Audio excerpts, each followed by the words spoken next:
தாய் தந்தை இந்த 3BHK உருவாகிறதுக்கான காரணம் ஒரு தாய் தந்தை கேரக்டர்ஸ்ல வாசுதேவன் சாந்தி. இது முக்கியமா 3BHK வந்த இந்த தாய் தந்தை பத்தின படம். ஸோ சரத்குமார் அண்ட் தேவயானி ரெண்டு பேருமே என்னோட 40வது படத்துல என்னோட இவ்வளோ பெரிய ஸ்டார்ஸ் நீங்க எனக்காக இந்த படம் பண்ணது நான் I'll never forget it.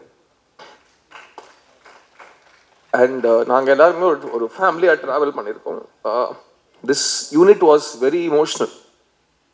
And அதுக்கு முக்கியமான காரணம் Sarath and Devayani, Sarath sir and Devayani ma'am. அவங்க எங்களை பார்த்துக்கிட்ட விதம், அவங்க வந்து இவ்வளோ படங்கள் நடிச்சதுக்கு அப்புறம் கூட ஒவ்வொரு நாள் ஒவ்வொரு ஷூட்டிங் ஸ்பாட்டையும் அவங்களோட ஃபர்ஸ்ட் படத்தோட ஒரு பிளேஸ் மாதிரி ட்ரீட் பண்ணுது. அவங்க எல்லாரையும் ஈக்குவலாக பார்த்தது. அவங்க வந்து பயிற்சிங்கிற பேர்லையா இருக்கட்டும், புரிதலுங்கிற பேர்லையா இருக்கட்டும், அக்கறைங்கிற பேர்லையா இருக்கட்டும், அவங்க எடுத்துக்கிட்ட எஃபர்ட், டைம், பேஷன், அதெல்லாம் பயங்கர இன்ஸ்பைரிங்கான ஒரு விஷயம். அண்ட் ஏன்னா அவங்க ஃபிலிம்